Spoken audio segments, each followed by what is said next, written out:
Umuman biznes sohasini nima uchun tanlagansiz? Avvaliga men farmatsevtika sohasida o'qimoqchi bo'lganman. Otangiz katta tadbirkor bo'lishgan ekan. 99%ni krediti bor. Masalan, jumladan ta'lim. Boshlashga boshladik, lekin hali biznes reja yo'qmanda.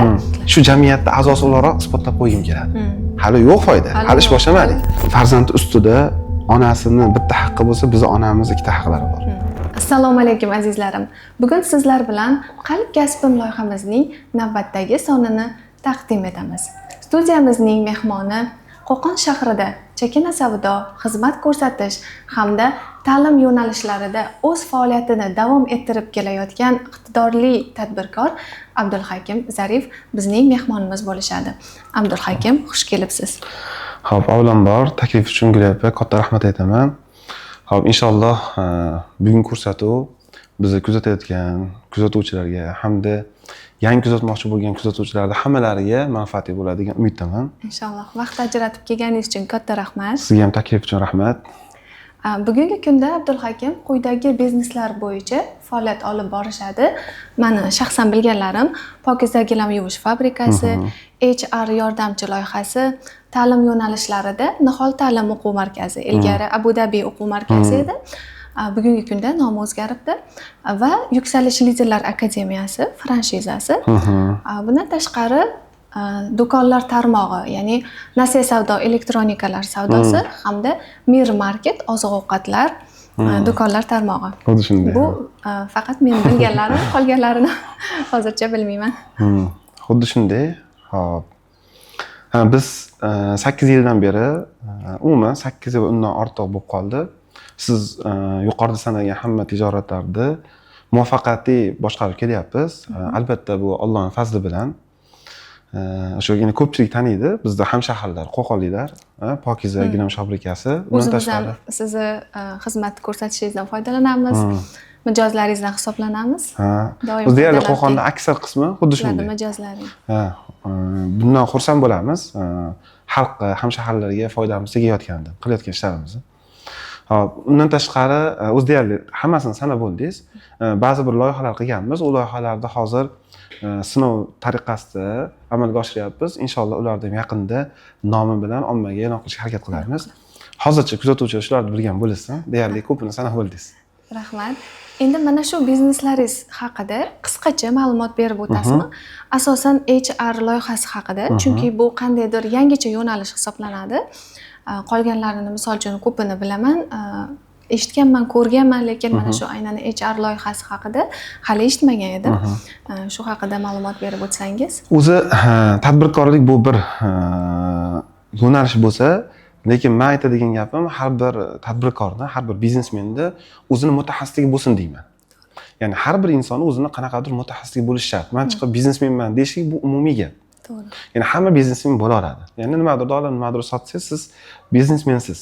Lekin har bir biznesmenni o'zini mutaxassis bo'lishligi kerak deb o'zim ham tizimlashtirish va avtomatlashtirish bo'yicha izlanib, o'qib, o'rganib, shu sohada ancha yil xizmat qilganimdan keyin sal shu sohada ixtisoslashdik. Ya'ni qaysidir ma'nodagi mutaxassis deb aytish lozim bo'lsa, shu sohada bizning mutaxassisligimiz.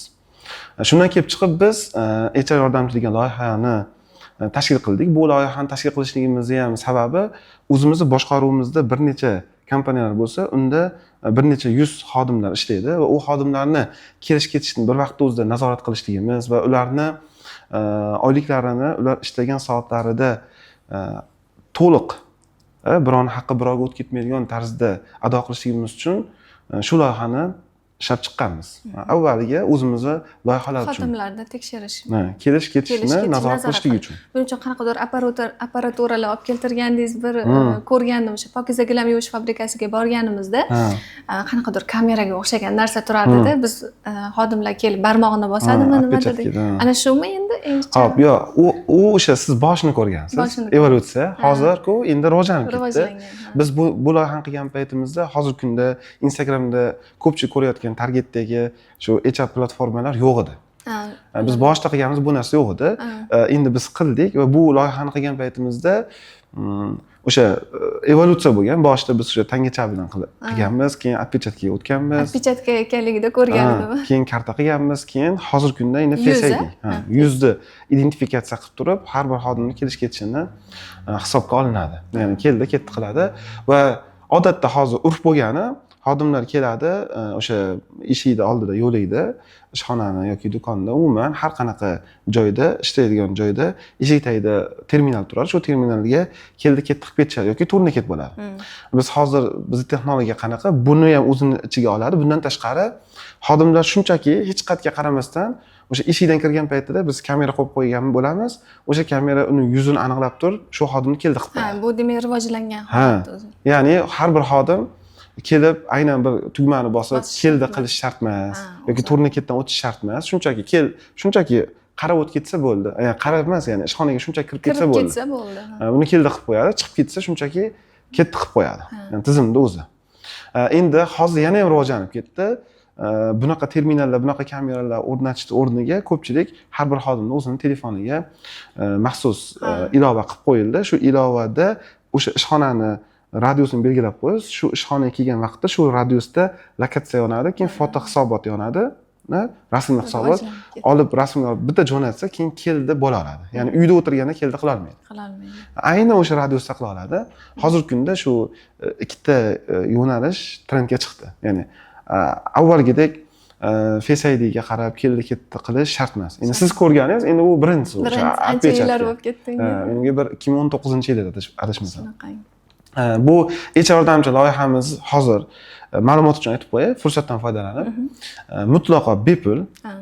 Kim foydalanishni istasa, bizga aloqa qilsa, shuni biz xolis beramiz, bepulga foydalanishadi, xuddi Telegram kabi. Telegram ham birinchi bizga kirib kelganda bepul bo'lgan. Endi hozir ham bepul, faqat qaysidir funksiyalaridan foydalanaman desangiz, premium tarifini sotib olishingiz to'g'ri keladi. Bizda hali premium tarifini ishlab chiqilmagan. Ya'ni bizda mutlaq bepul foydalansa bo'ladi. Faqat shu qurilma olishadi. Qurilmani biz ulab berishligimiz uchun litsenziyasi bor. Shu litsenziyasiga to'lov qilishadi bir martalik, ya'ni o'sha u Hikvision o'zining talabi. Undan keyin bepulga to'liq foydalansa bo'ladi. Ya'ni buni biz xolis hammaga tadbirkorlar bo'lsin. Tadbirkorlar uchun juda ham yaxshi foydali. Shunaqa qalb kasb loyihasini nimasida, ya'ni tasvirga olish jarayonida fursatdan foydalanib xalqqa yetkazib qo'ydim. Rahmat. Umuman biznes sohasini nima uchun tanlagansiz? Aynan nima uchun aynan biznes, boshqa sohalar emas? Xo'p, bu biznes sohasini tanlashimga sabab bizni o'z dadamiz ham tijoratchi bo'lganlar. Avvaliga men farmatsevtika sohasida o'qimoqchi bo'lganman. Hamkasb bo'ladigan. Rosa qiziqqanman, bu bo'yicha astoydil harakat qilganman. Meni yaqindan taniganlar mana ko'rsa bilishadi. Va biz farmatsevtika sohasiga o'qishga kirmaganimiz uchun, topshirmaganimiz uchun hali-haligacha afsuslanaman. Lekin juda qiziqqanim farmatsevtikaga va menga bu farmatsevtika sohasiga kirishligimga ilhom bergan u ham otamizni Namanganlik yaqin do'stlari bo'lgan. Shu kishi bizni ilhomlantirganlar. Lekin afsus qilmayman, hozirgi mana tijoratga kirishimiz va bu sohada mana bir necha yillardan beri ishlab kelishimiz bu vaqtincha. Men o'sha ma'lum bir yoshga kirganimdan keyin biznesmen bo'lib qolmayman. Men akademik, ya'ni ustoz bo'lishlikka hozirdan harakat qilyapman. Inshaalloh ustoz bo'lib, maktabdami yoki institutdami talabalarga dars berish aslida rejam bor. Allohim niyatingizga yeting, Alloh yetqizsin. Xo'p, shu men ham eshitgandim, otangiz katta tadbirkor bo'lishgan ekan va siz bolalikdan ana shu biznes ichida katta bo'lgan inson ekansiz. Siz bu biznesni qalb kasbim deb ayta olasizmi? Yoki shunchaki daromad manbaimi yoki otadan bolaga o'tgan oddiy bir kasbmi siz uchun? Xo'p, o'zi qalb kasbim deya olasizmi degan savolingiz umumiy. Ya'ni biz hozir qilayotgan ishlarimizni ba'zilar qalb kasbimiz emas. Ya'ni vaziyat taqozosi. Shuni aynan qaysi biri qalb kasbingiz emas? Mana shu men sanab o'tganlarim ichida bormi?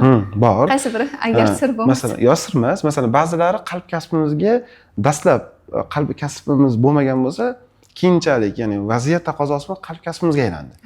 Ba'zilarini qalb kasbimiz bo'lmasa ham boshlaganmiz, vaziyat taqozosi bo'lganligi uchun. Lekin ba'zilarini qalb kasbimiz deb boshlaganmiz. Masalan, jumladan ta'lim. Ta'lim ta'lim yo'nalishi biza qalb kasbimiz. Chunki hozirgina aytdingiz, kelajakda baribir ha, ta'lim men sohasida baribir ketaman. ustoz bo'laman dedim. Ya'ni men baribir dars beraman dedim. Chunki biznesmen bu umumiy gap bu. Ya'ni biznes qilish, biznesmen bo'lish. Masalan, har bir odam nima uchun ustozlik? Ustoz bu sharafli inson. To'g'ri. Ustozlik kasbi bu sharafli kasb. Kasb, to'g'ri. Ustoz bo'lmasa, jamiyat inqirozga yuz tutadi. Va shuning uchun har doim ya'ni bu ya'ni bizni ko'rayotgan ustozlarga ham bir motivatsiya bo'lsin. To'g'ri. Aynan sizlar hozir qilayotgan kasb, masalan, agar aytish mumkin bo'lsa, masalan 8-10 yillardan beri biznesni muvaffaqiyatli qilib kelayotgan tadbirkor sifatida aytamanki, biz sizlarga havas qilamiz. Ya'ni aksar ustozlar o'zlarining daromadlarining ozligidan yoki ularni hozirgi kunda yoshlar hurmatsizlik qilayotganidan shikoyat qilib, o'zlarining sohalarini o'zgartirishga harakat qilishadi. Men yo'q deyman, chunki biz o'zimiz shu sharafli kasbda egasi bo'lishlikka intilyapmiz hozir. Harakat qilyapmiz. Masalan, men tanigan Korzinka.uz oziq-ovqatlar sotadigan tarmoqli do'konlarning asoschisi Zafar aka Hoshimov. Mana u kishi hozir mana bir darajaga chiqib, shu darajada endi hozir o'zlari adashmasam institut ochdilar, universitet. Shu universitetda hozir nomi esimga kelmayapti. Shu universitetda hozir o'zlari dars beryaptilar. Lekin bizneslarini ham davom ettiradi. Bizneslari ketyapti, lekin o'zlari hozir dars beryaptilar. Ya'ni bu umumiy qilib aytganda ustozlik bu sharaf. Va ustozlik qilish, ya'ni ustozlik kasbi bu sharafli kasb. Qalb kasbingiz demak ustozlik ekan. Ta'lim yo'nalishi. Mana hozirgi kunda Nihol ta'lim o'quv markazi bor. Shu o'quv markazimiz, masalan, Yuksalish liderlar akademiyasi. Hozir buni Yuksalish liderlar akademiyasini Ali Muhammad degan ukamiz bor. Ukamiz bilan birgalikda Qo'qonda tashkil qilib, mana hozirgacha shu loyihamiz davom etib kelyapti. Bundan men xursand bo'laman, faxrlanaman. Inshaalloh bu loyihalar biz uchun sadaqa joriya. Endi ta'lim yo'nalishidan boshqa yana bizni qalb kasbimiz bo'lgan loyihalarimiz bor. Masalan, nasiya savdo. Nasiya savdo nima uchun meni qalb kasbimga aylangan va bu qalb kasbim deb hozir e'tirof qilyapman. Chunki bugungi kunda, ya'ni kapitalizm dunyosida hammani ustida aniq qarz bo'lib ketdi. Ya'ni masalan, rivojlangan mamlakatlarda ko'radigan bo'lsak, deyarli aholisini 99%ni krediti bor. To'g'ri. Ya'ni kapitalizm shu asosda ishlaydi. Ya'ni mana bu jamiyatda biz odamlarga to'g'ri yechim beraylik. Ya'ni o'zi bir odam nimadirdir muddat to'lovga olishligida ehtiyoji bo'lganligi uchun, qiynalganligi uchun olyapti. Agar uni qo'lida pul yetarli bo'lsa, muddat to'lovga qimmatga olmagan bo'lardi. Va endi u muddat to'lovga olar ekan, oldimi to'lanmasa uni ustiga yana jarima qo'yilib, yana jarima qo'yilib, o'zi qiynalgan odamning ustiga yana jarima qo'yilib ketishligi jamiyatimizni yana battar tanazzulga, yana battar botqoqqa botirib yuboradi. Biz o'ylab turib, to'xta shu jamiyatga bunaqa biznes modelda yonida raqobat sifatida biz qadriyatli bir model ishlab chiqib taklif qilaylikki, mana shu taklifimizni qaysidir ma'noda jamiyatda o'zi qarz botqog'idan yana battar qarz botqog'iga botib ketmasinda, ehtiyojlariga biz qadriyatlariga mos bir tanlov qilib taklif beraylik degan rejani qilib bu ishni boshlaganmiz. Va bu ishimiz bizni deylik qalb kasbimiz desak bo'ladi. Missiya, ya'ni katta maqsadimiz. Hozir biz o'zi masalan yaqin kunlarda inshaalloh bank bo'lib ketgan darajadamiz.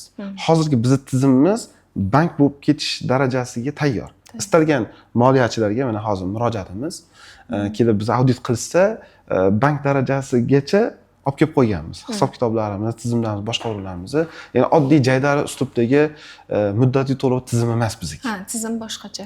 Tizim o'zi bank darajasiga chiqqan. Rahmat.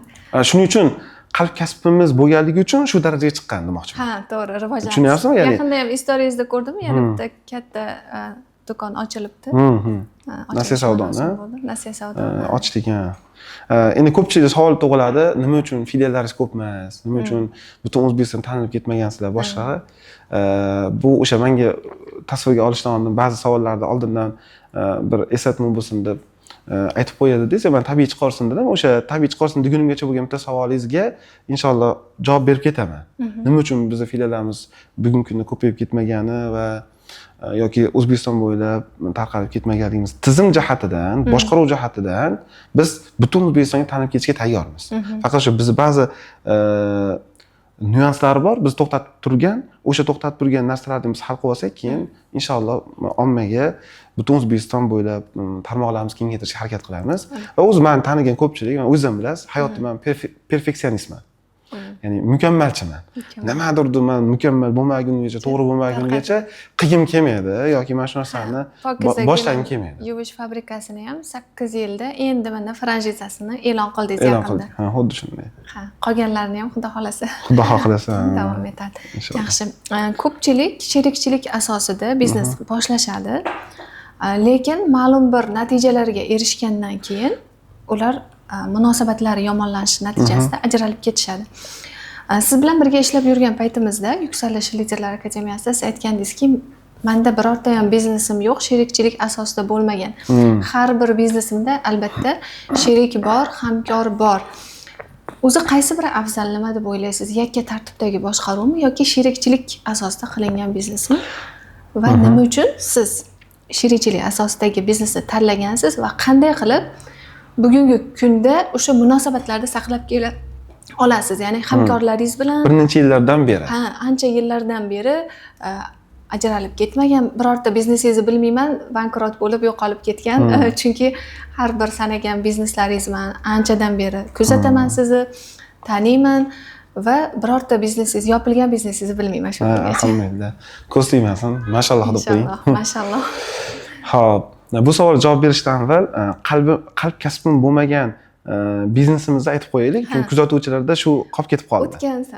O'tgan savolingizga, misol uchun qalb kasbim bo'lmagan loyihalar bor. Masalan, hammasini sanab o'tirmayman.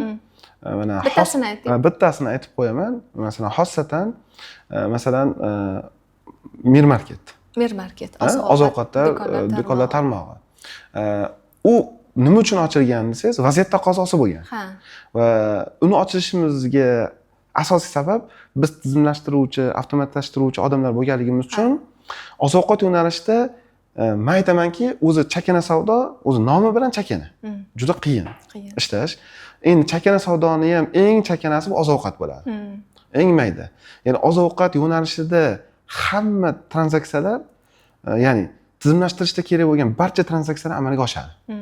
Misol uchun, nasiya savdoda yilda bir qilinadigan ish oziq-ovqatda har oyda yoki har kuni ham bo'lishi mumkin. Har kuni ham bo'lishi mumkin. Biz mutaxassisligimizni oshirishimiz uchun oziq-ovqat yo'nalishini qilib kelamiz.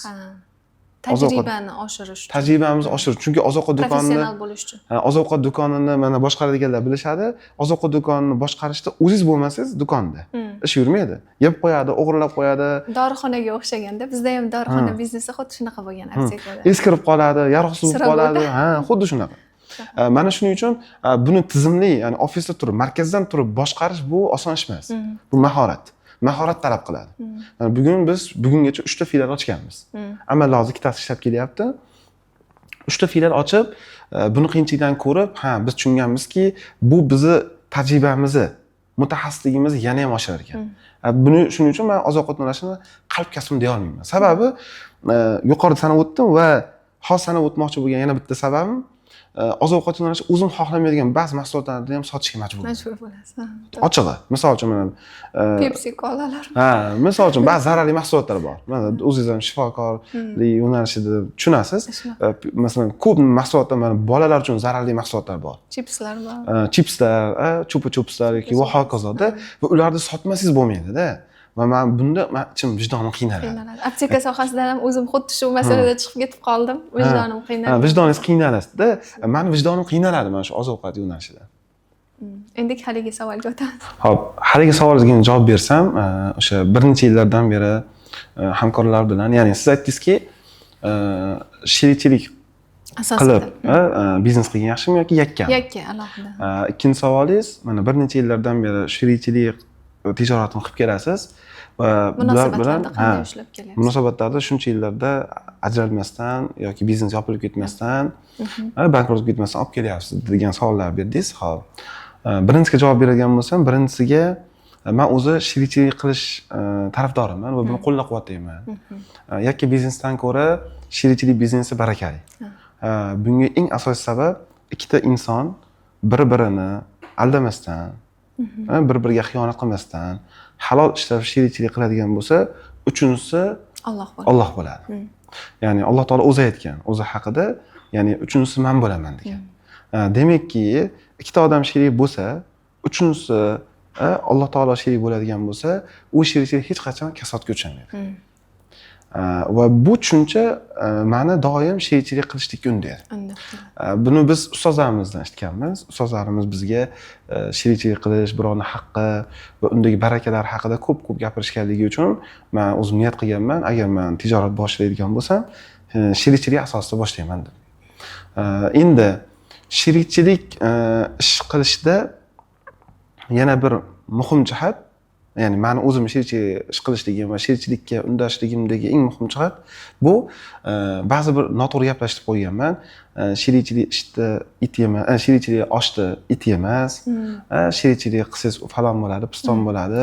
Shunaqa bir negativ gaplar borligi uchun ana shu gaplarda qaysidir ma'noda asossiz ekanini isbotlash. Shu jamiyatda a'zosi o'laroq isbotlab qo'yim keladi.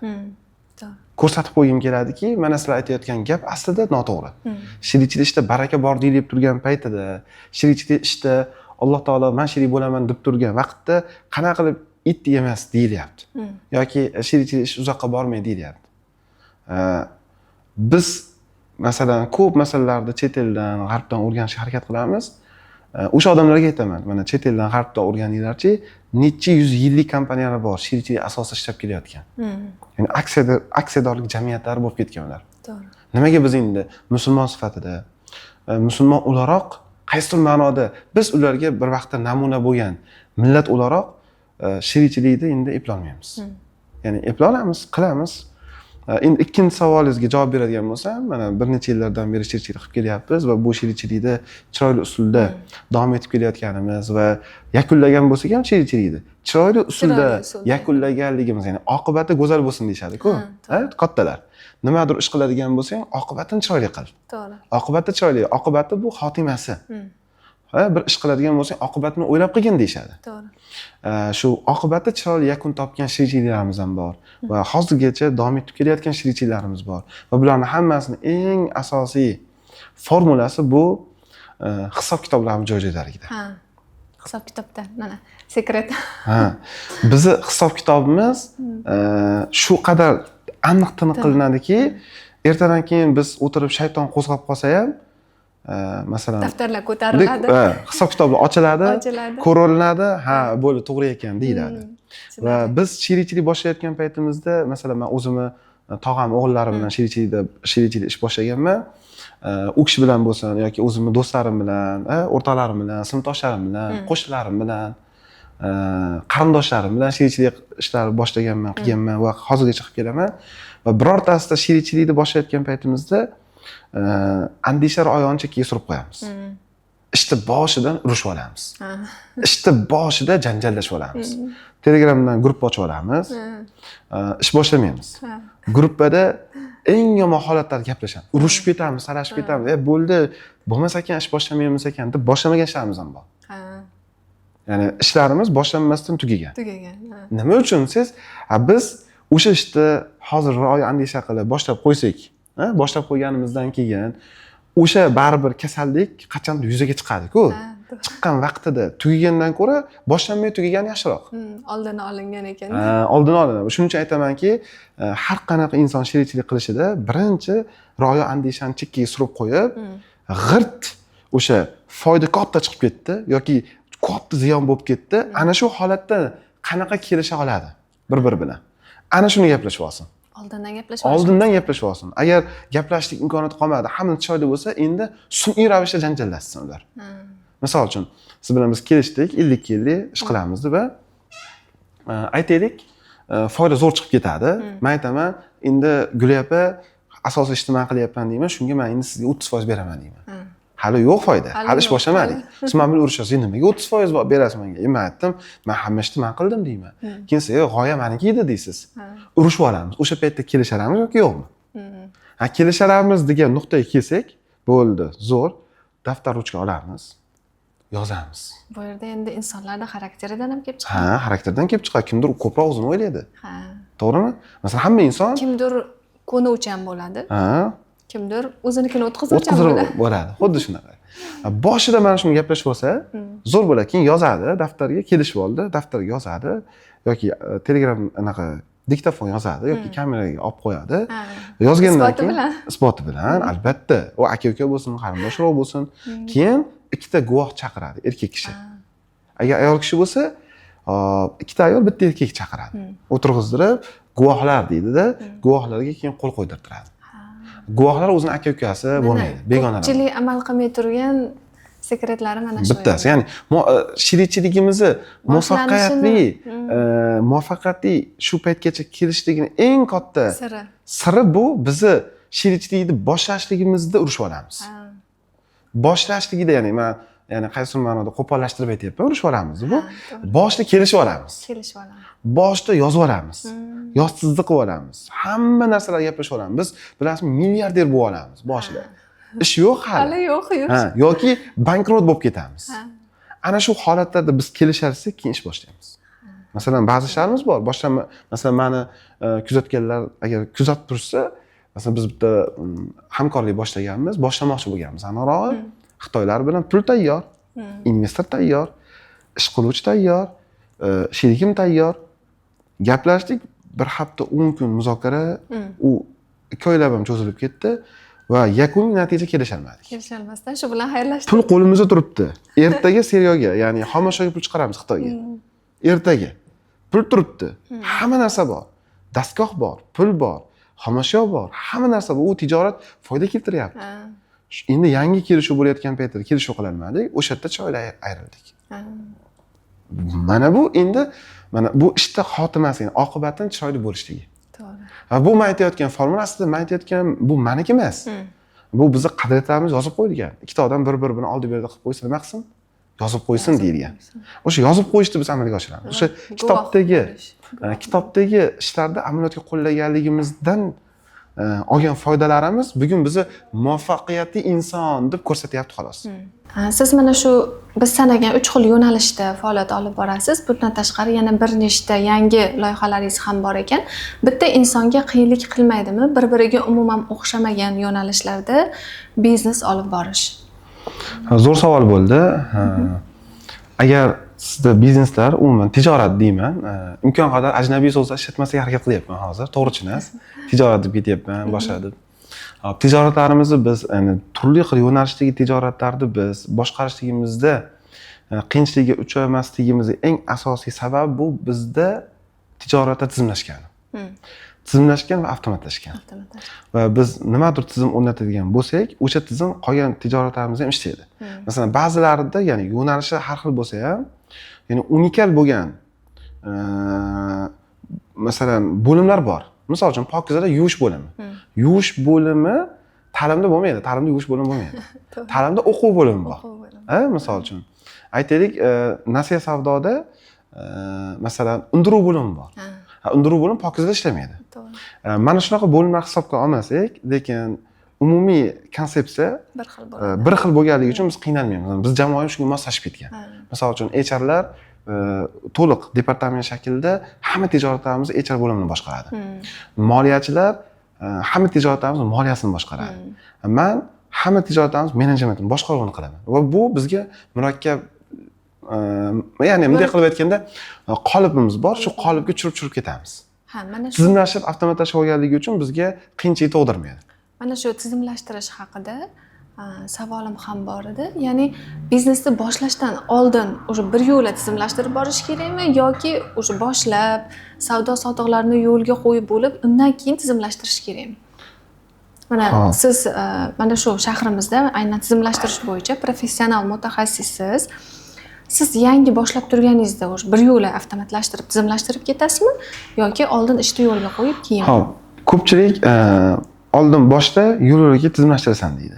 Lekin men yo oldin tizimlashtirib, keyin boshlaysan deydi. Sizda demak teskari ekan. Menda teskari va bu mendagi teskarilik har doim ham to'g'ri emas. Sababi, masalan, bir qancha loyihalarimiz bor-da. Biz ular tez-tez uni realizatsiya qilib, xalqqa taqdim qilib yorsak, u xalq undan foydalanib tursa, foyda bo'ladi. Foyda bo'lsa, yana loyihani yana ham tezroq rivojlanadi. Bu meni tabiatim. mana shu tabiatimdan kelib chiqib men aytamanki, birinchi tizimlashtirish kerak deyman. Hop, undan keyin tijoratni boshlash kerak deyman. Endi boshlamagan tijoratni qanaqa qilib tizimlashtiramiz? Savol. Boshlansa keyin bilinadi kamchiliklar boshqalari. Xuddi shu turdagi tijoratlarni o'rganib, boshqa xuddi shu turdagi boshqa tijoratni o'rganib, ana shu o'rganganlaringiz asosida dastlab sizga kerak bo'lgan tizimlar qilib olish kerak. Ustozlarimiz bizga aytadilar-da, hamyonini yo'qotgan, hisobini yo'qotgan hamyonidan ayrilur deyshadi. Endi hisobsiz ish boshlashdan ko'ra boshlamagan yaxshiroq. Demak, birinchi odam hisob kitobini qilib olib turib keyin boshlash kerak. O'zi masalan bir necha yillardan beri biz boshlagan tijoratlarimiz hammasi deyarli 6 yil, 8 yildan o'tib ketgan. Hali 10 yillikka bormadi.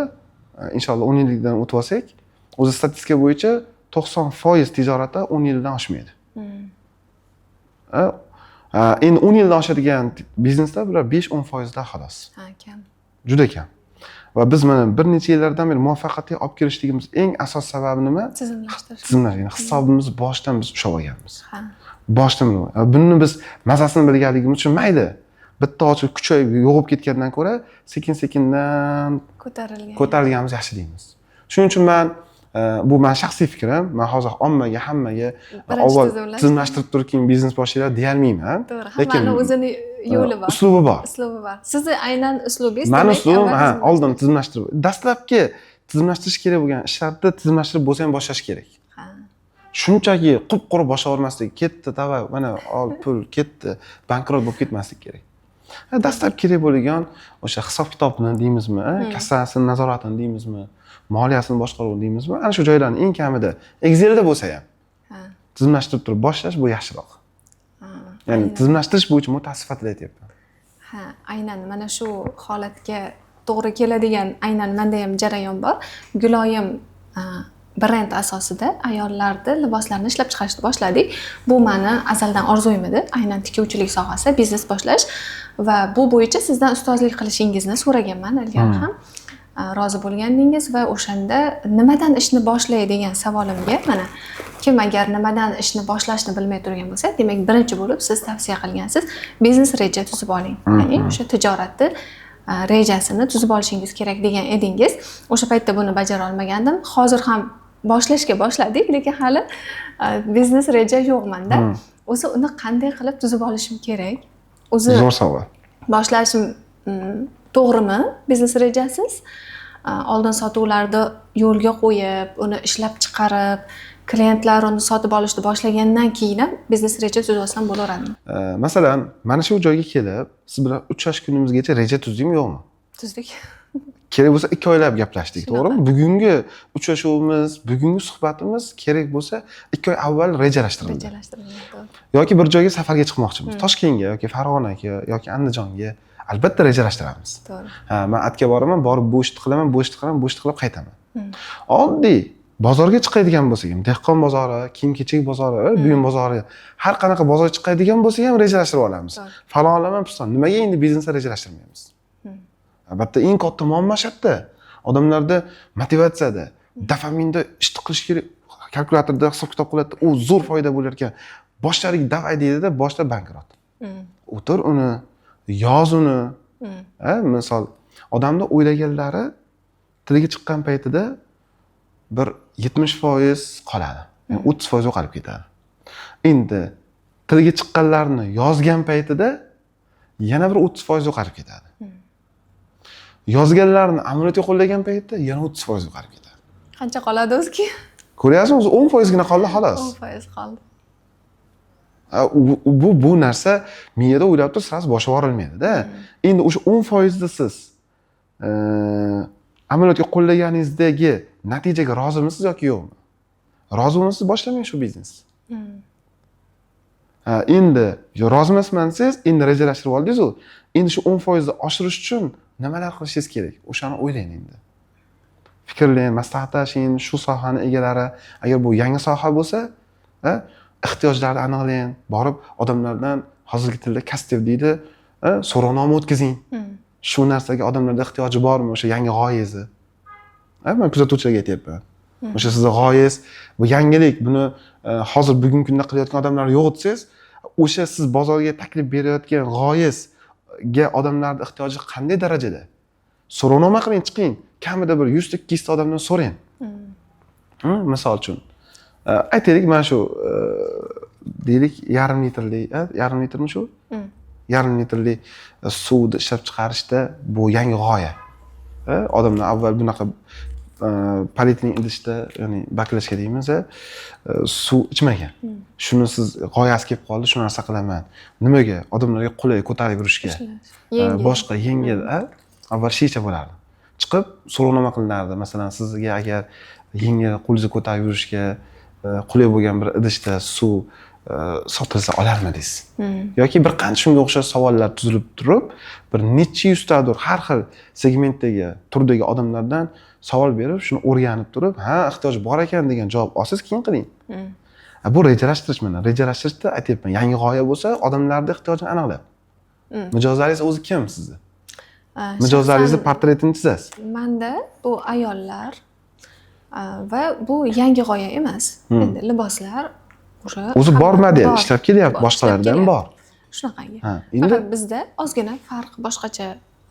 Albatta, agar farqingiz boshqacha bo'lmasa, ya'ni raqobatchilaringizdan sizda ajab turadigan farqingiz bo'lmasa, odamlar nima uchun sizdan olish kerak? Shunaqangi. Endi o'sha siz borib raqobatchilaringizni tahlil qilishingiz kerak. Mijoz sifatida kirib ko'rishingiz kerak. Ular oldiga. Magazinlarga, ta'minot sifatida hamma jarayonlarni ko'rib turib, keyin shu asosda keyin reja tuzasiz. Mana shu biznes rejani mana tuzishni bilmaydigan insonlarga punktma-punkt, birinchi mana bu qism yoziladi, ikkinchi mana bu shunaqa aytib bera olasizmi? Ha, aytib bera olaman. Masalan, agar siz boshlayotgan aynan shu biznes misolida tushuntiring. Agar siz boshlayotgan biznesingiz yangi biznes bo'ladigan bo'lsa, ya'ni uni turdoshi yo'q bo'ladigan bo'lsa, aytganimdek birinchi etapda sizga g'oya kelib qoldi. So'rovnoma tuzib chiqing. Nima uchun shu mahsulotingizni yoki nima uchun shu xizmatingizni odamlar sotib olish kerak? Nima uchun? Ana shu nima uchun degan savolga o'zi javoblar bor. Chunki sizga u motivatsiya beradi, u g'oya kelib qolgan. Javoblar bunga. Ana shu bungalarni hammasini savol qilib turib odamlarga berib ko'ring. Qani odamlar oladimi? Balki faqat u sizga kerakdir, faqat o'zingizga. Men eslayman, yoshligimizda bizning qarindoshimiz o'yinchoq ishlab chiqarishmoqchi bo'lishgan. Qog'ozga ikkita xullas qog'oz bo'ladi, barmoqdek, mana shuncha dumalaq bo'ladi. Ikkita uni ichida soqqa bo'ladi. Soqqani solinadi, keyin kilaylanadi. Keyin uni relisi bo'ladi, kartondan. Qo'yiladi, bunday 10 targumga tortsangiz, soqqani yurishini hisobiga haligi taq qilib chiroyli xullas o'yinchoq. U kishiga g'oyasi kelib qoldi. Shuni bu zo'r bo'ladi dedilarda, juda katta pullarni investitsiya qilib, bizni hasharga chaqirib, shu biznesni qilishganda va natijada hech kim olmagan. Hech kimga kerak bo'lmagan o'yinchoq bo'lgan shu. O'yinchoq biznesi bo'lgan va muvaffaqiyatsizlikka uchragan. Masalan, sizga yoqayotgan narsa odamga yoqmasligi mumkin-da. To'g'ri tushunaylik.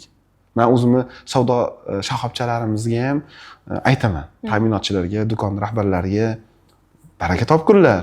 Masalan, bitta do'konimiz rahbari bir vaqtlar butun o'ziga yoqadigan narsalarni zakasini berib tiqib tashlab do'konga. Nimaga desam, bu zo'r ketadi-da. Zo'r ketmaydi, bu sizga yoqadi dedim. Sizga yoqadigan narsa mijozlarga yoqishiga kafolat yo'q dedi. To'g'ri. Va ishoning, mana shu narsalarni biz oxir tashlab yuborib tugatganmiz. Chunki sizga yoqadigan narsa bu hamma yoqadigani emas. Mijozlaringizga yoqadigan narsani siz taklif qilishingiz kerak. Agar bu yangi g'oya bo'lsa, mana men yuqorida aytganlar. Bor g'oya bo'ladigan bo'lsa, masalan, kimdir bitta masalan gilam yuvish deylik xizmati. Siz ochmoqchisiz shuni, qilgingiz kelyapti. Nima bo'ladi? Keling, borib mijoz sifatida bizning xizmatimizdan foydalaning, o'rganing, savol bering. Mijoz sifatida jikkalaning. Ikkinchisi, ishchi, xodim sifatida ishlab ko'ring. Ishga kiring bizga. Ishlaysiz bizda, har bitta bo'limda ishchi bo'lib ishlab ko'ring. 6 oydir, 3 oydir, 1 yildir. Tajriba qozoning. Keyin raqobatchilarni o'rganing. Nechta o'zi bozorda odam bor. Ya'ni shu xizmat ko'rsatuvchi bor. Mana shu xizmat ko'rsatuvchiga iste'molchilarni proporsional taqsimot qilib ko'ring. Hozir men bitta chiqib olib, men ham qora botir bo'lib, endi nima qilaman desa, aksiya bizda e'lon turib, yo'q foydangizga ham odamlarga arzonlashtirib beraman-da, odamlar o'zim o'rgatib olaman-da deb demping deyiladi. Demping qilib turib, mijozlar o'ziga qaratib, mijoz vafodor bo'lmaydi. Hozirgi kunda mijoz bizdan nimani talab qilyapti? Siz naqd talab qilmayapti. Servis, xizmat ko'rsatish zo'r bo'lsin deyapti. To'g'ri. Sifat zo'r bo'lsin deyapti. Ya'ni xizmat ko'rsatishni ichida sifat, qulaylik, boshqa narsalarni ham hammasi bor ichida. Ana shular zo'r bo'lsin deyapti. Narx rol o'ynamaydi. To'g'ri, narx ham rol o'ynaydi. Narx ham rol o'ynaydi. Ya'ni faqat narx emas demoqchiman. Endi aytaylik, bozorda 3 ta gilam yuvadigan fabrika bor biz. Endi aholi soniga bo'lsangiz, o'zi normal. Siz hozir bunga kirsangiz, Qorabotir bo'lasiz. Endi kirasizda nima qilasiz? Bizda 3 ta gilam yuvish fabrikasi bor.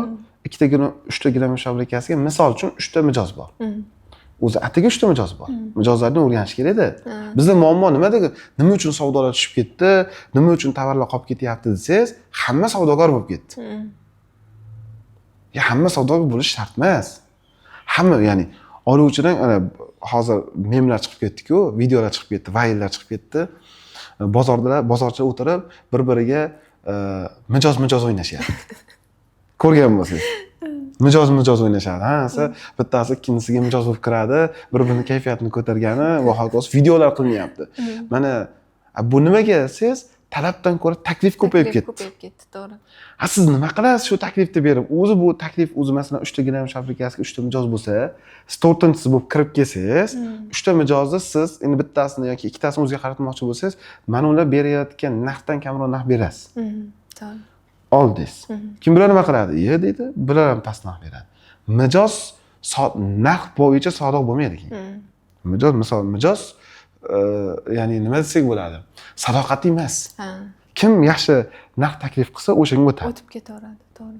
Demak, narx tushirish har doim ham yechim emas. Biz hozirgi kunda raqobatni nima asosda qilyapmiz desiz, xizmat ko'rsatish, qulaylik yaratish. Mana shu asosda qilyapmiz. Narxlar bo'yicha emas. Shuning uchun rejalashtirish kerak. Rejalash nimadan boshlash kerak degan joyda mana hozir kirdim, borib bozorda o'rganyapmiz, so'rovnoma qilyapmiz, raqobatchilarga kerak bo'lsa ishchi bo'lib kiryapmiz, mijoz bo'lib kiryapmiz va hokazo. Ana o'shandan keyin sizni qoniqtirsa, sizni tuzgan reja boshlang. Bo'lmasam boshqa ish qiling. Ustoz kerakmi biznes boshlash uchun? Albatta.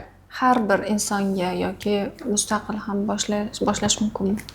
Yo'q, har birta ishda ustoz kerak deyman. Kerak. Siz ham doim ustozlaringiz ham bor? Doim ustozlarimiz maslahatlashamiz. Har doim. Ustozlarimiz kamida bugungi kunda avtomatlashtirish bo'yicha maslahat berisha olmasalar ham, chunki bu zamonaviy kasb. To'g'ri. Eng kamida ular shunaqa gaplar gapirishadiki, bitta-ikkita shunaqa bir hikmatli gap bo'ladi. O'sha hikmatli gaplarini biz tijoratimizni qo'llagan paytimizda juda katta muvaffaqiyatga erishamiz. O'sha gaplarini biz tijoratimizga tizimlashtirishdadir, avtomatlashtirishdadir qo'llagan paytimizda juda katta muvaffaqiyatga erishamiz. Mana ustoz kerak deyapsiz, lekin o'zingiz men biznes treninglar o'tmayman deysiz, men qarshiman bunga deysiz. Xo'p, deylik mana shu shahrimizda bir nechta yangi biznes boshlamoqchi bo'lgan yoshlar bor deylik. O'rta yoshlilar bir ular deylik 20 ta yo 30 dan tashkil qiladi. Ular sizdan o'rganishmoqchiman. Balki biz obunachilarimiz ichida ham sizga shogird tushishga, sizdan biznesni o'rganishga, savdo, marketing, tizimlashtirishni o'rganishni istaydiganlar bo'lib qolishi mumkin. Lekin siz xasislik qilib, yo'q, men o'rgatmayman, trening o'tmayman deb turasiz. Unda qanday o'rganishadi ular? Ustoz qayerdan topishadi? To'g'ri, juda og'riqli savol berdingiz. Meni eng og'riqli nuqtam shu. Men aytamanki, biznes bu sahnada o'rgatiladigan soha emas. Amaliyotda ko'rsatib berish kerak degansiz, to'g'ri? Amaliyotda ko'rsatib berish kerak. Sahnada biznes o'rgatayotgan odamlarda biznesi shu. Sahnada biznesdan dars berish biznes. Ya'ni o'zi hech qanaqa biznesga ega bo'lmasdan turib, biznes treninglar o'tayotganlarni nazarda tutyapsiz. Lekin sizda unday emas-ku. Ya'ni masalan, o'ylab ko'ring, masalan biz biznesmen sifatida, tijorat sifatida juda ham vaqtimiz kam. Biz chiqib sahnada odamlarga biznesni dars o'tib berishga vaqtimiz yo'q. To'g'ri. Endi biz odamlarga chiqib sahnada dars o'tib berishdan topgan daromadimizdan ko'ra, mana bu tijoratimizdagi daromadimiz yaxshiroq. Qachonki bu tijoratimizdagi daromadimiz yaxshi bo'lmasa, chiqib sahnada dars berib biznes qilamiz. Unda o'zingizni qalb kasbingiz ustozlik nima bo'ladi? Endi mana shu savolga javob beraman. Xo'p, mana endi mana biz o'zimiz deylik bir narsani bekor qilyapmizmi, uni muqobiliga taklif berishimiz kerak. Xo'p, odamlar biznesni qayerdan o'rgansin bo'lmasa? Siz o'rgatmasangiz. Ha, yoki amaliy, masalan, biz o'rgatishga loyiq emasmiz, chunki bizdan ko'ra Qo'qon shahrida umuman respublika miqyosida muvaffaqiyatli biznesmenlar juda ko'p. Ya'ni ularni biz даже hatto ustoz darajasida tan olamiz, e'tirof qilamiz. Ularga yaqinlasha olmaydida. Ha, ya'ni men umumiy aytyapman. Agar bizga o'rgatishlik chekimiz chiqqan bo'lsa, muammo yo'q, o'rgatamiz. Lekin o'rgatishga o'zim loyiq deb bilmayman, demoqchiman. Endi o'rgatish kerak bo'lsa nima qilamiz? Mana shunga qanaqa yechim qilamiz? Masalan, men mutlaq treninglarda yomon, kerak emas u bu demayman. Masalan, treninglarda qaysidir ma'noda bo'lgani bizga foyda bo'lgan. Nima uchun? Biz aytayotgan narsalarda haqiqatan to'g'ri ekanligini odamlar bilishligi uchun ham treningga borish kerak edi. Treninglar qaysidir ma'noda tizimlashtirish va avtomatlashtirishga bo'lgan ehtiyojni bozorda shakllantirib berishdi. Bu nima degani? Bizning qaysidir bizneslarimiz ham yuradi degani shunaqasida. Ya'ni odamlarni fikri, masalan, kamida terminlarni o'rganasizda, HR, marketing, targeting, shunga o'xshash so'zlarni o'rganasiz, moliya, kamida shu so'zlarni o'rganadi odamlar. Endi biznesni o'rganmoqchi bo'lgan odam, masalan, men o'zim qanaqa o'rganganman? Siz dadangizdan? Avvalo otamdan o'rganganman. Otangizdan, lekin hammaning ham otasi tadbirkor bo'lmagan. Emas. Endi men otamdan o'rganganlarim o'zimga yetarli bo'lmagan. Chunki meni dadam ham jaydari savdogar bo'lganlar. Jaydari savdogar. Men masalan dadam ofislar qilib o'tirishmagan. Masalan, biz hozir ofislarimizni ko'rsangiz, xonalar, men o'zim orzuyimdagidek ofis qilganmiz-da. U dadam uni yoqtirmasdilar, unaqa qilmasdilar. Chunki dadam SSRda odam bo'lganlar, ya'ni musulmonlar, alhamdulillah, musulmon bo'lganlar. Alloh rahmat qilsin, o'tib ketganlar, ya'ni ustozimiz. Endi dadamizdan o'rganganlarimiz yetarli bo'lmaganligi uchun meni o'zimni biznesmen degandagi portretimda odamlar oqtarib topgan. Ustoz topgansiz. Borganman, masalan, Alloh rahmat qilsin, u kishi dadam shogirdlari bo'lgan, Oqqayin yoki Jilet market degan marketlar bor, siz Qo'qonda. Birinchi oziq-ovqat do'konlari bo'lgan. Mana shu kishi Avazxon aka, Alloh rahmat qilsin, dadam shogirdlari bo'lgan u kishi ham. Avazxon u kishi ofislar qilganlar endi. Biz ya'ni dadamdan keyingi, dadamdan keyingi u kishi nima deydi? Pokoleniya deylik. Borardim, Avazxon aka, Avazxon aka, bunaqa qilsa qanaqa bo'lardi? Akani ishlari ko'p, baxtlari ko'p. O'zi gapirishga ham imkoniyatlari bo'lmasdi, qaysidir surga o'xshab boraverardi. Chunki ilm olishda odam qarg'aga o'xshagan vaqtliq turadigan, eshakka o'xshagan sabrli, ya'ni qo'pol o'xshatish-u, cho'chqaga o'xshagan haris va itga o'xshagan sadoqatli bo'lish kerak. Bu meni gapim emas, arablarda grammatika olimini gapi bor. Adashmasam grammatika fani bo'yicha olim, u odam Buzruj Mehr degan odam bor. Adashmasam. Buzruj Mehr degan odamni gapi shu. Ya'ni bir odam ilm olmoqchi bo'lsa, eshakka o'xshagan sabrli bo'lish kerak. Sur bo'lish kerak. Yoki haris bo'lishga, ilm olishga. Men borardim, savollar berardim yoki biz telefon yo'nalishimizda ustozimiz bor, o'zimiz havas qilamiz, ko'meramiz odam, borardim oldiga, yoqtirmasa ham farqi yo'q. Kirib boraverardim, aka unaqa qila, nimadirda imkon qadar yaxshi ma'noda o'g'irlab chiqishga harakat qilardim. Ya'ni yaxshi ma'noda o'g'irlab chiqishga harakat qilardim. Kimdir nimadir ish qilsa, diqqat bilan qarab turardim. Shunaqa tez qilardiki, haligi odam, men o'rganib olmasam ulgurmasligingiz kerak. Mana shu qadar tez o'rganib olishga harakat qilardimki, undan nimadir olsam. Mana shunaqa qilib o'rgandik. Biznesda. Endi hozirgi odamlar masalan 10 ga, 10 ta, 20 ta, 50 ta o'zingiz bo'lgansiz, siz shunaqa qilib o'rgangansiz, lekin bu yoqda hozir ko'pchilik haqida gap ketilyapti. Alloh qodir qilsa, Alloh nasib qilsa, bir 45 yoki 50 yoshlarimizdan keyin aytdik-ku, akademik ustoz bo'lamiz deb. O'sha vaqtda inshaalloh xolis bepulga o'zimiz tajribalarimizni talabalarga o'rgatishlikka tayyormiz. Nimaga aynan 45-50 yoshga kirishingizni kutishimiz kerak, masalan, sizga shogirdlikka tushmoqchi bo'lsak? Shogird tutishda muammo yo'q, lekin masshtabniy dars berish masalasida aytyapman. Masshtabniy agar biz dars bermoqchi bo'lsak, 10 tadir, 20 ta, 50 tadir odamga, chunki biz hozir chiqib sahnada dars berishlikka loyiq odam emasmiz. Chunki hali biz oqibatimiz bilmaymiz, qanchalik tijoratda biz muvaffaqiyatli shu yoshgacha olib boramizmi yoki yo'qmi. Bugun muvaffaqiyatli bo'lib turibmiz. Ertagachi? Ertaga nima bo'ladi? U yoshda o'zi biz ishdan chiqqan bo'lib, ishlarimizni topshirib olgan bo'lib va ishlarimiz amaliyotda ishlab ketayotgan bo'ladi va biz chiqib endi qaysidir ma'noda dars berishlikka, o'qitishlikka haqli deb bilamiz. Endi hozirchi, hozir shogirdlarim bor. Masalan, xos shogird kelishadi menga, masalan, yoshi katta akalar bor. 45 ga 50 ga kirgan odamlar bor. Kelishadi, tizimlashtirish bo'yicha, avtomatlashtirish bo'yicha menga shogird tushib o'rganishadi. Hozirgacha men o'rgatib ketaman. Lekin chiqib oldim men hozir trening o'tib yoki trening deydi, coaching deydi. Mana shuni o'tib dars berishlikka o'zim birinchidan haqli deb bilmayman va u sahnada o'rgatiladigan ish emas biz qilayotgan ishimiz. Amaliyotda ko'rsatib. Bu amaliyotda ko'rsatiladi. Juda murakkab. Masalan, har xil tekshiruvlarga duchor bo'lamiz. Masalan, keladi, o'zi bechora pul topish kerak. Pul topolmayapti. Biznes qilaman deyapti-da, biznesni o'rganaman deb biznes treningga 30 millionga kurs sotib olyapti. Achinyapman millatdoshimni 30 millionga kurs sotib olishga. Haligi sotayotgan odamga, birodar, ko'zingni och, shuncha pulga ko'rsatasanmi desam, ilmda qadri bo'lish kerak-da.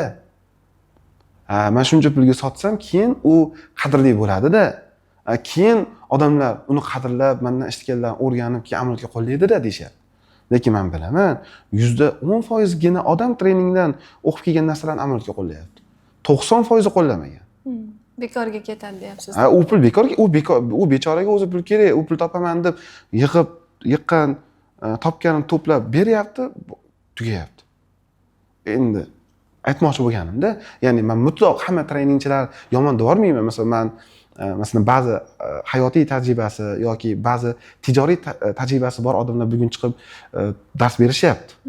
Pulga. Ular ham qimmat pulga berishyapti aslida, lekin ulardan o'rganadiganlarimiz bor. Rostdan ular amaliyotchi odamlar, biznes qilgan odamlar. Ya'ni men mutlaq hozir yomonlab tashlagan bo'lmayman. Endi men ham chiqib hozir shuni qilamanmi? Undan agar biznes o'rganmoqchi bo'lgan odamlar bo'lsa, shu siz tanlayotgan biznesda muvaffaqiyatga erishgan odamlar hayotini o'rganing, o'qing o'zingiz. Boring eshigini taqillatib, qabul qilmasa, nima deydi, ustunlik qilib bo'lsa ham qabul qilishga harakat qiling, mehnatini, xizmatini qiling va amaliy odamdan o'rganganingizni natijasi pul to'lab, nazariy o'rganganingizdan ko'ra yaxshiroq. Yaxshiroq natija beradi, to'g'rimi? Mana shu o'rinda bitta taklif kiritib ketsam maylimi sizga? Deylik, mana siz aytyapsizki, o'sha kelajakda 45-50 ga kirganimda bepulga mana shu bilimlarni o'rgatishim mumkin deb.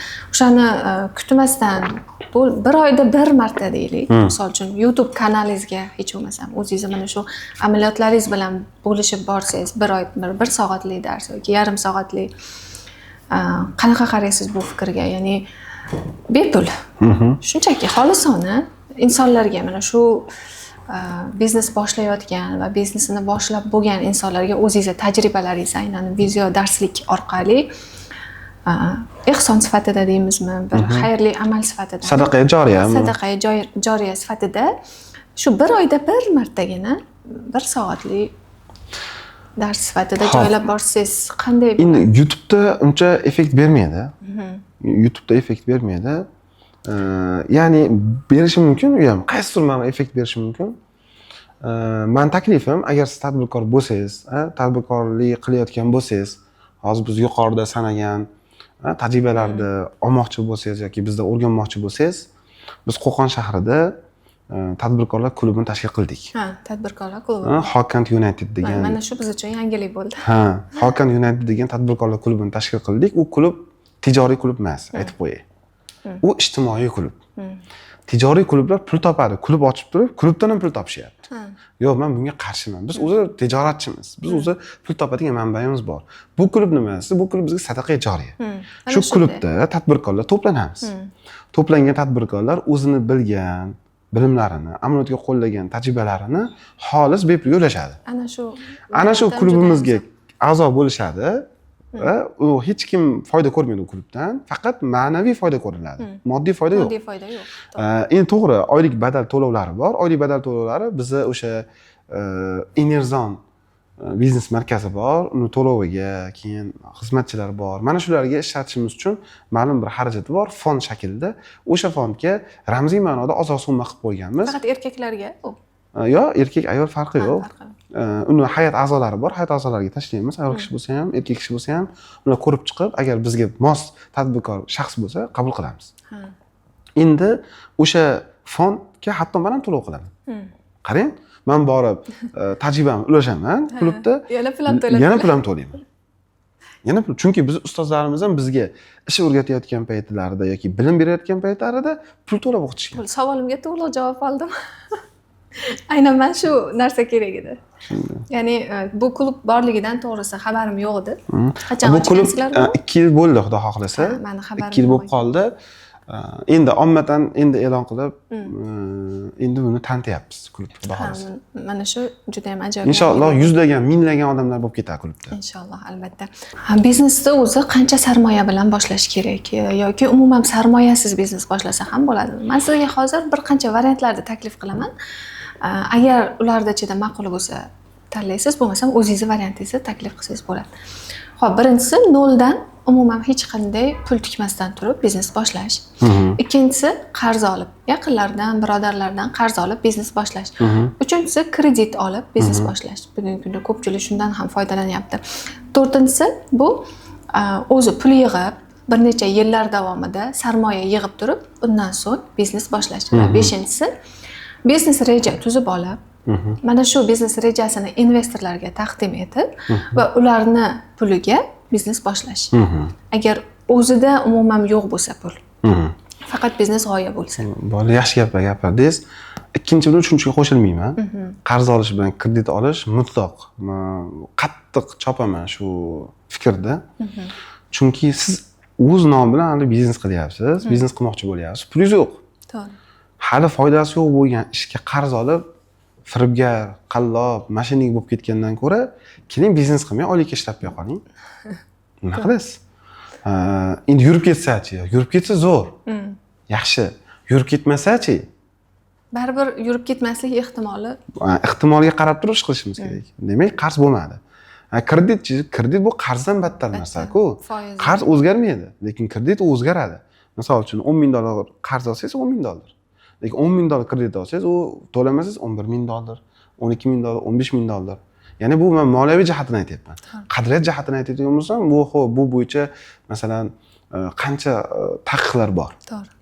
Hop, endi alhamdulillah bugun O'zbekistonda mana bu siyosat o'zgarib, siyosiy jarayonlar islomiy moliyani ham qaysidir ma'noda rivojlantirishga hissa qo'shilyapti. Chunki tabiiyki O'zbekiston aholisini 90% musulmonligi inobatga olinib, musulmonchilik qadriyatlariga mos moliyaviy modellar taklif qilinyapti. Ya'ni endi kredit emas, murobaha, musharaka, muzoraba, mana shunga o'xshash narsalar taklif qilinyapti. Masalan, taqsid savdosi, nasiya savdosi va bular odamni qaysi ma'noda xursand qiladi. Odamga motivatsiya beradi. Va bu O'zbekiston aholisining 90%ni musulmon ekanligi inobatga olinib, siyosiy jarayon ham bizga yaxshi narsani taklif qila boshladi endi. Endi qarz olishga ham, kredit olishga ham qo'shilmadik. Endi noldan boshlasa bo'ladimi? Bo'ladi. Noldan boshlangiz bo'ladi. Misol uchun qanaqa qilib boshlanadi noldan? Ishda sherikchilik bilan boshlanadi. Masalan, men shundan boshlaganman. Pulim yo'q, g'oya zo'r, g'oyamga hech kim ishonmayapti, ishonganim topilmayapti. Nima qilyapman? Qobiliyatim bor, o'zimni qobiliyatim borligi uchun qobiliyatimni taqdimot qilyapman bir odamga. U odamda ishi bor. U odam aytyapman, mana shunaqa ishim bor, keling, mana shu ishingizni men birgalikda bilan sherik bo'lib qilaman. Va u odam bilan sherikchilik ishlab, foyda ko'rib, sarmoya to'playapman o'zimga. Mana birinchisi shu. O'zimning g'oyamchi? O'zimning g'oyamni agar u odamni g'oyasini birga ishlab yurg'izdirib kuchaytirsa, o'zimning g'oyamni ham haligi odam bilan keyin parallel boshlayman. Birgalikda boshlaysiz, ha? Sherikchilikda nima foydasi bor? Foydasi plyus bo'lmasa ham boshlab ketasiz. Ikkinchi foydasi risk taqsimoti. Siz umringizga kuyasiz, agar ish orqaga ketsa, ana odam sarmoyasiga. Bu zo'r, bu yaxshi. Yomon tomoni nima? Ish yurib ketib qolsa, hamma ishni go'yo o'z qilib qo'ygan bo'lasizda, hali odamga endi pul bergisi kelmaydi yoki hali odamni biznesini chopib olgisi keladi. Mana shunaqa narsa. Kibr juda oshib ketib qoladi. Kibr oshib qoladi. Odam o'zini xudbinligi oshib ketadi. Endi investorlar jalb qilib biznes boshlab bu endi eng oxirgi daraja u. Mana hozir bizda Oliy daraja. daraja. Bu eng oliy daraja. Mana hozir biz ham hali shu darajaga loyiq bo'ldikmi yo'qmi bilmaymiz. Lekin men masalan ko'p kompaniyalarimiz bor. Ular nomini aytolmayman, lekin bitta kompaniyamiz 33% ni $900,000 ga sotganman. Yana bitta kompaniyamizni 25% aksiyasini, ulushini $2,5 million ga deyarli sotib oldim. Deyarli sotib oldim. Bu endi eng zo'r daraja bu men hozir. Va bu odamlar sizni biznesingizni ulushini sotib olib, ya'ni investor sifatida siz biznesingizni ulushini sotib olib kirishligi uchun ularda ham sizga shunchalik talabi bo'ladi. Bu zo'r daraja. Mana biz hozir shu etapda ketyapmiz. Bunga birdaniga chiqib bo'lmaydi. Yo'q, chiqib bo'lmaydi. Birdaniga chiqib bo'lmaydi, chunki bunga masalan pul tikmoqchi bo'lgan odam sizni tarixingizni so'raydi. Necha yildan beri bu biznes qilyapsiz? Necha yildan beri, to'g'ri. Bu biznesingizda qancha o'zi daromad topdingiz? Qancha daromad topasiz? Bu daromadingiz hisob-kitobini qanaqa qilasiz? Buni qanchadir u shuncha pul bor odamda aqli bor. Aqli bor, to'g'ri.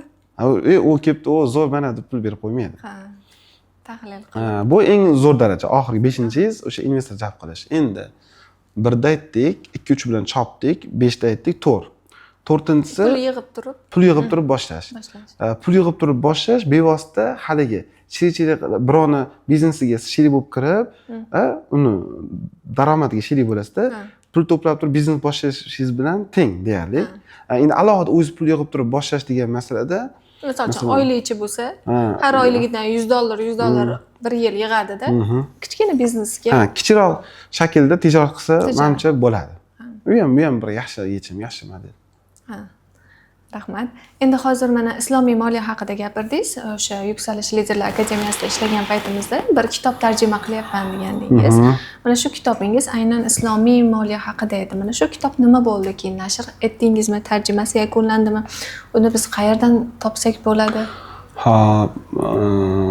Yaxshi savol bo'ldi, lekin og'riqli savol bo'ldi. O'zi nuqul og'riqli savollar beraman. Xo'p.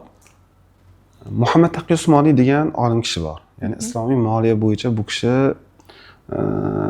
qaysidir ma'noda agar xohlagan odamlar mubolag'a desin, lekin men uchun mubolag'a emas. Dunyoda yer kurrasida tengi bo'lmagan odam bu kishi. Ya'ni dunyoda 8 milliard odam bormi? 8 milliard odamning ichida muqobili bo'lmagan odam u kishi. Muhammad Taqiy Usmoniy, Pokistonlik u kishi. Va mana shu kishi birinchi islomiy banklarda musabbibi, muassisi. Mana shu kishi birinchi nima qilishgan desangiz, islomiy bankchilikka asos solishgan. Hatto Pokiston hukumati o'zini konstitutsion qonunlarini u kishini tasdiqlari bilan tatbiq qiladigan darajadagi katta olim u kishi. Hozir hayotlar. Hayotlar. Shayx Muhammad Sodiq Muhammad Yusuf rahimahullohni juda hurmat qilishadi. Ya'ni shu kishini safdoshlaridan desak ham adashmagan bo'lamiz. Mana shu kishini islomiy moliya bo'yicha kitoblari bor, 2ta mujallad. Mana shu kitobni tarjimasini boshlaganmiz. Hozir shu tarjimasi davom etib kelyapti, qilib kelyapman. Hali yakunlanmadi. Yakunlanmadi. Yakunlanmasligining sababi o'zim men oldimga maqsad qilganman, 30 yoshimdan keyin men bir ilmiy ish boshlayman deb. Shu ilmiy ishim shu kitobni tarjimasi bo'ldi. Shu kitob tarjimasini qilib ketyapman. Xudo xohlasa, bu kitob tarjimasi yakunlansa, uni muharrirlarga, musahhihlarga berib, uni tekshirtirib, ustozlardan ko'rikdan o'tkazib, keyin nashriyotga tayyorlab, nashr qilib, keyin xudo xohlasa ommaga e'lon qilamiz. Juda yaxshi kitob bo'ladi degan umiddaman. Hozir ketyapti bu kitob tarjimasi. Endi vaqtimni kamligini inobatga olsak, juda kam tarjima qilib ketyapman. Shuning uchun cho'zilyapti. 2ta mujalladda u. Hali birinchisini ham tugatolmadim. Balkim ochilib ketib qolsa yo'lim, inshaalloh tezlashar. Lekin ChatGPT bo'lmagan paytida edi. Men boshlaganimda ChatGPT chiqdi. Faqat ChatGPTdan foydalanmayapman. Nimaga? Dangasa bo'lib qolmang. O'zim lug'atlarni ko'ryapman, o'zim ma'no beryapman. Ya'ni qaysidir ma'noda foydalanishga harakat qilib ko'rmoqchiman. Ko'rib, ba'zi masalalarda ba'zi uni fikrlar olib, yana ham yaxshiroq chiqishligi uchun. Albatta ChatGPTdan o'zim ham foydalanib ko'rdim. Kitob masalasida juda ham yaxshi yordam berar ekan. Inshaalloh kutib qolamiz tez orada. Endi keyingi savolim mana men sizni hurmat qiladigan tarafim, siz biznes deb faqat biznesni o'zi bilan ketib qolmagansiz, ya'ni pul deb faqat pulni o'zi bilan ketib qolmagansiz, boshqa sohalaringizni ham baravar olib ketasiz. Misol uchun, sog'lik, sport bilan shug'ullanish, erta tongda yugurishga shogirdlaringiz bilan chiqar edingiz va o'shanda aytgansiz, shamol bo'ladimi, qor bo'ladimi, yomg'ir bo'ladimi, farqi yo'q. Hozir ham shu odatingiz bormi, davom etib kelyaptimi? Hozir ertalab faqat 60 ga chiqyapmiz. Hozir shaharda shunaqa joy bormikan? Shahar sal chekkaroqda bor. Chekkaroqda bo'lsa kerak. Ha, bor, 60 ga chiqyapmiz. O'zi har kuni ertalab. Yo'q, o'sha ma'lum bir kun bor, bir oyda o'sha kunlarda chiqamiz. Sport bilan shug'ullanishimiz kechki paytga o'tkazib yubordik. Kechki paytga o'tkazib. O'zi lekin ertalabda aytganingizdek yugurgan chiqar edik. Ya'ni badan tarbiya uchun chiqar edik. Shunaqa. Keyin jamoa bilan kelishdik. Nima qilamiz? Ko'pchilik taklifi bo'lganligi uchun kechki paytga o'tkazdik. Endi diktatura yo'qda endi menda. Har kunimi? Yo'q, haftada 3 marta. Haftada 3 marta ham. Haftada bir kun suzish bilan shug'ullanamiz. Haftada 2 kun ya'ni kuchga ishlaymiz. Ya'ni o'zi haftada 3 kun o'zi me'yorida sport bilan shug'ullanamiz. Uni ham hozir endi ba'zan ishlarimiz ko'payib ketib qolsa, qoyillatib kuniga, gulini-guliga, soatini-soatiga qilmaymiz-ku. Lekin muntazamlik bor. Ha, chunki bizda muntazamlik albatta bor. Albatta, chunki menda hamma vaqtlarimni ham tizimlashtirib olganman. Hatto tizimlashtirish o'zim hayotim bunday tizimlashtirilgan. ko'rsangiz bu bo'yicha video qilgan edik. Ya'ni vaqtni to'g'ri taqsimlash, time management bo'yicha alohida video qilib biz tanlov asosida bir kishini tanlab olib, o'zimni hayotimni qanaqa vaqtlarimni, kunlarimni tartiblashtirgan bo'lsam, xuddi shuni ko'rsatib ham bergandim. Masalan, mana kunlik, haftalik, 15 kunlik, oylik, to'rttaga bo'lib, keyin masalan 3 oylik, keyin 1 yillik qilib, kvartallik, 1 yillik qilib tartiblashtirib olganmiz. Ya'ni bu nima deganingiz, kuniga menda hozir ko'rib berishim mumkin, nechta ish takrorlanadi. Ya'ni bir kunda menda hozir mana ko'rishim mumkin. O'zi shu haqida ham bir savol qilmoqchi edim. Hayolimdan ko'tarilganda, yaxshi o'zingiz aytib qoldingiz. Mana shu bir kunlik kun tartibingiz qanaqa degan savol kiritmoqchi edim o'zi. Mana savolingizga o'zim javob berib, intuitiv ravishda sezdim. Masalan, kuniga meni 22 ta vazifam bor ekan, takrorlanadigan. Bu menga yetarlicha bosim degani. To'g'ri.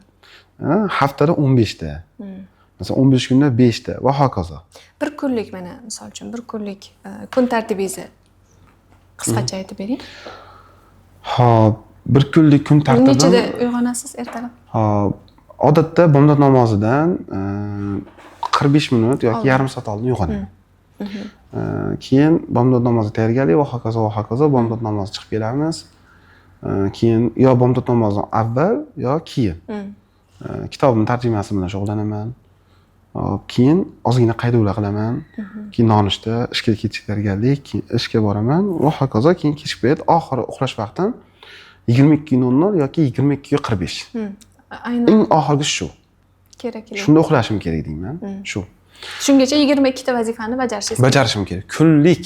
22. Tasavvur qilyapsizmi? Har kuni 22 ta vazifa. Ko'zingizni ochingiz bilan 22 ta vazifa bor. Bor. 22 ta ish qilishing bu menga bosim beradi. Bosim, to'g'ri. Endi 22 ta vazifam ichiga sport qo'shilib qoladi, haftalik vazifalari. Ot minishga bor, suzishga bor. U 23-chi, 24-chi bo'lib ketadi. Oylik vazifa. Shunaqa. Endi bu ham alhamdulillah ustozimizni aytib ketay, shu o'rinda onamizni taniysiz. Meni eng katta ustozim onamlar. Men aytamanki, har bir farzandi ustida onasini bitta haqqi bo'lsa, bizning onamiz ikkita haqlari bor. Umrlar uzoq bo'lsin. Ham ustozlik haqqi, ham onalik haqqi. Birinchisi onalik haqqi bo'lsa, ikkinchisi ustozlik haqqi. Bugun siz bilan bu darajada masalan sizni e'tirofingizga loyiq bo'lib, suhbatingizga loyiq bo'lib o'tirishimizga yoki mana shu fikrlarni gapirishligimizga eng katta musabbibi bu onamiz bo'ladi. Masalan, men Facebookda maqolalar yozib turaman, postlar yozib turaman, yoki hatto onam men Telegramdan yoki SMSda xabar yozsam yoshligimda.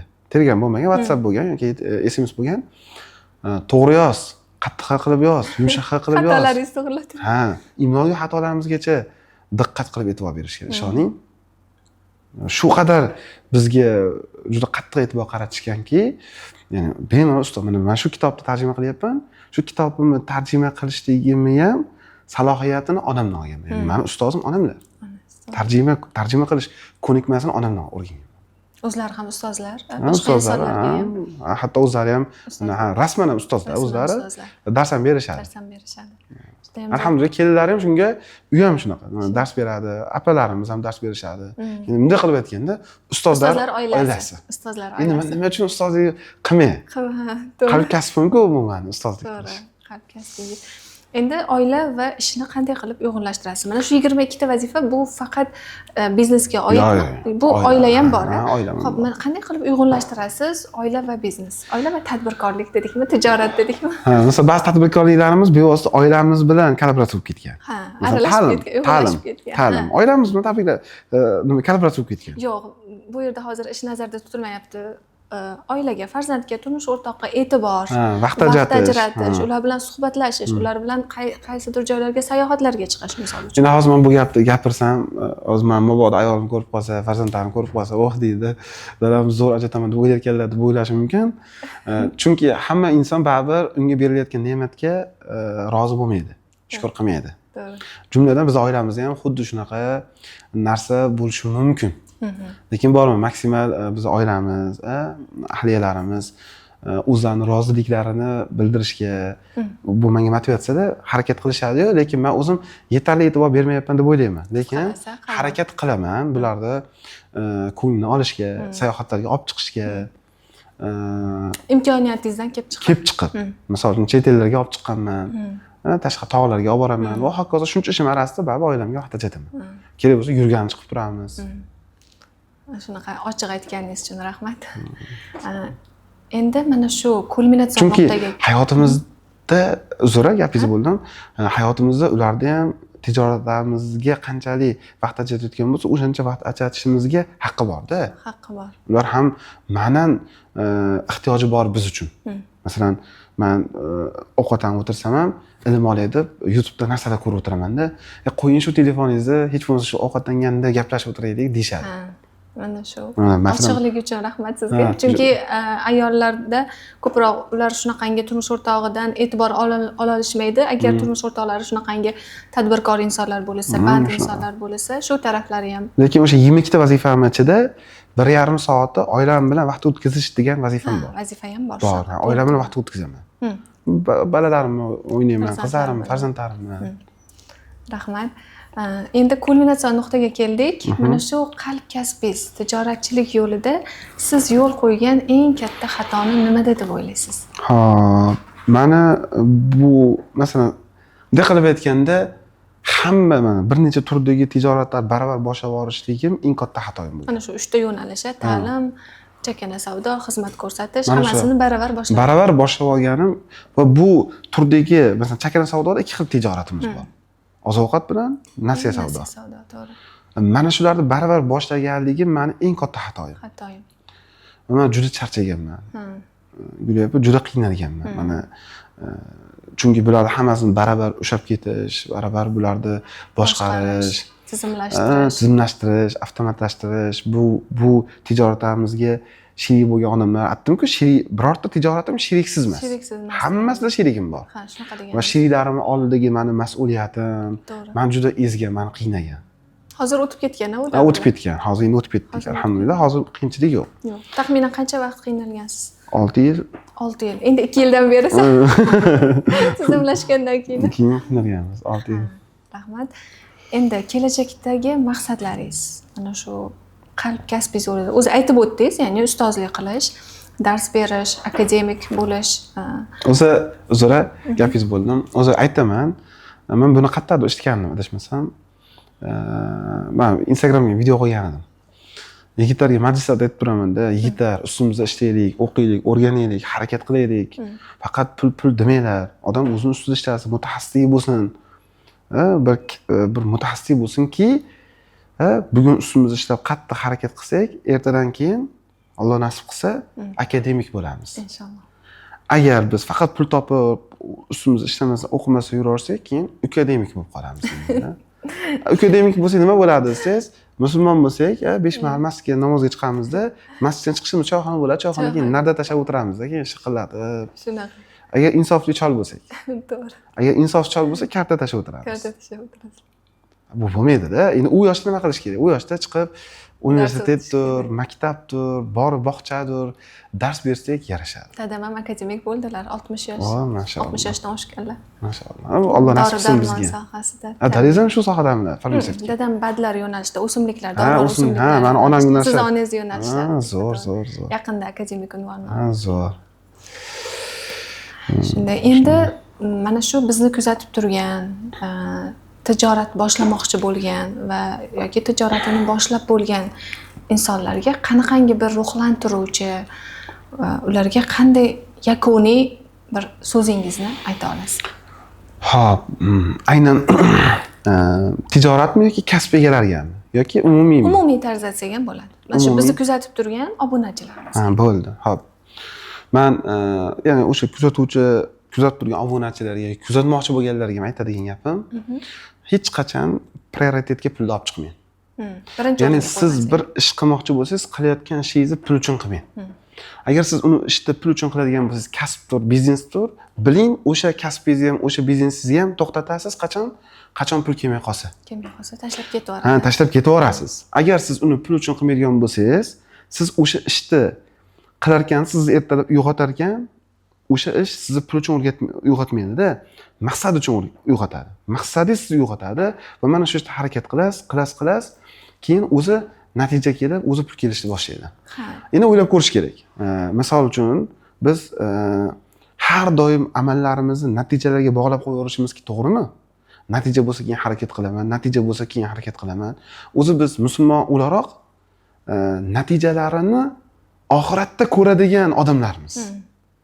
Ya'ni biror biz amal qiladigan bo'lsak, savob ish qilsak, masalan, yo'lga ketyapmiz, bitta ko'prik buzilib ketsa, ko'prikni tuzatib qo'ysak, yoki namoz o'qisak, yoki duo qilsak, qilayotgan amallarimizni o'sha payt natijasini bilmagan holatda ertangi kuni yana davom ettiramiz.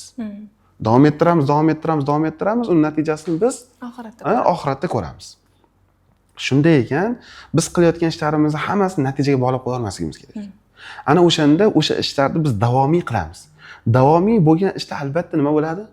Natija bo'ladi. Natija bo'ladi. Albatta natija bo'ladi. Shuning uchun men aytmoqchi bo'lganim, kasb egasi bo'lasizmi yoki biznes egasi bo'lasizmi, biznes qilyapsizmi, nima ish qilishingizdan qat'iy nazar, birinchi ya'ni prioritetga, birinchi bosqichga pulni olib chiqmang. Siz o'sha narsada jamiyatda og'rig'iga yechim berayotganingizni his qiling, yechim berayotgan ishni qiling, ana shu narsa uyg'otsin, shu narsa harakat qiling, o'zi pul keladi. Shuni bunga yaqqol misol o'zimizmiz. Shu pulni birinchi o'ringa qo'ymasdan Allohning roziligiga erishishni birinchi o'ringa qo'yaylik deb tushuntirardim-da. Ha, shunaqa desak ham bo'ladi. Pulni nimadir berishimiz kerak-ku. Ha. Birinchi o'ringa pulni qo'ymanglar, birinchi o'rinda Allohning roziligi uchun xalqqa xizmat qilishni qo'yaylik. Ha, mana shu, mana xalqimizga xizmat qilaylik, mana vatanimizga xizmat qilaylik, shu millat, xalq shu xizmat dardida insonlarning foydasi uchun xizmat qilsak, o'zi masalan rizqimizga Alloh taolo kafil-ku. Kafil, to'g'ri. Men kafil bo'laman degandan keyin nima qilamiz? Endi agar maqsadingiz pul bo'ladigan bo'lsa nima bo'ladi? Bitta xavfli joyi bor. Siz pul topishlik uchun odamlarga kerak bo'lmagan narsalarni ham sotishga harakat qilasiz. Ziyon bo'ladigan. Ha, ziyon bo'ladigan, odamga u kerak bo'lmagan narsani ham sotasiz. Sizga pul kerak, faqat siz o'zingizni o'ylaysiz. Chiqyapti-ku bugun Instagramda psixologlar deymizmi, qo'shtirnochida yoki masalan o'zi namuna emas, o'zi namuna qilib ko'rsatayotganlar, o'zingizni o'ylang, o'zingizni seving. Yo'q, biz jamiyat o'laroq o'zimizni sevishlik ustida shakllanolmaymiz, rivojlanolmaymiz. Biz atrofimizdagi odamlarni, boshqalarni o'ylaganimizda keyin yaxshi insonlar bo'la olamiz. Keyin yaxshi natijalarga, yaxshi darajalarga chiqa olamiz. Hozir kungacha bizni o'zini sevish masalasida shunaqangi singdirib olishganda insonlar o'zini sevish bu faqat o'zini o'ylash, egoizm. Men boshqacha tushuntiraman. O'zini sevish degani birinchi sog'liqqa qarash kerak degan. Ikkinchisi bu munosabatlarni yaxshilash. Uchinchisi shaxsiy o'sish. To'rtinchisi o'zini o'sha moliyaviy daromadini rivojlantirish, ya'ni o'zini sevish deganda. Bu yaxshi, chunki masalan bizda domlalar ham aytishadi-ku, odam birinchi bir odamdan gunoh ishdan qaytarishdan oldin nima qilish kerak? O'zini qaytarish kerak. Ya'ni o'zi birinchi qaytib olish kerak. Ana shunaqa tushuntirimdan bor. Ha, mana shunaqa tushuntirsa muammo yo'q. Lekin o'zingni sev deganda o'zingni o'yla. Ha, zo'r narsani olasizda o'zingiz yeysiz, zo'r narsani olasizda o'zingiz ichasiz, zo'r narsadan o'zingiz foydalanasiz. U eng yaxshi ko'rgan narsangiz do'stingizga ilinmaguningizgacha u do'stingiz bilan siz yaxshi, yaqin, oxiratli do'st bo'la olmaysiz. Bunaqa tushunchalar ham bor. Biz o'sha odamlar tushunchalariga biz mana bu tushunchalarni qarshisiga qo'ya olamiz. Endi o'sha qaysi nimani ruhlantirish bo'lsin, ruhlantirish bo'lsin, Motivatsiya beraylik. ya'ni motivatsiya bo'lsin, ya'ni shu kuzatayotgan insonlarga motivatsiya bo'lsin. Demotivatsiya berib qo'ymang oxirida. Yo'q, nima bo'lmaydi. Modomiki siz yaxshi natijaga erishmoqchi ekansiz, modomiki siz sahiy boy bo'lmoqchi ekansiz, jamiyatda taniqli bir foydasi tegadigan o'z o'rningizni ega bo'lmoqchi bo'lgan odam bo'lishni xohlayotgansiz, avvalo siz o'zingizga emas, boshqa odamlarga foydali bo'lishga harakat qiling. Agar siz boshqa odamga foydali bo'lishga qilishga harakat qilayotgan bo'lsangiz yoki foydasi tegayotgan bo'lsa, o'z-o'zidan haligi 3 ta narsa sizda amalga oshgan bo'ladi.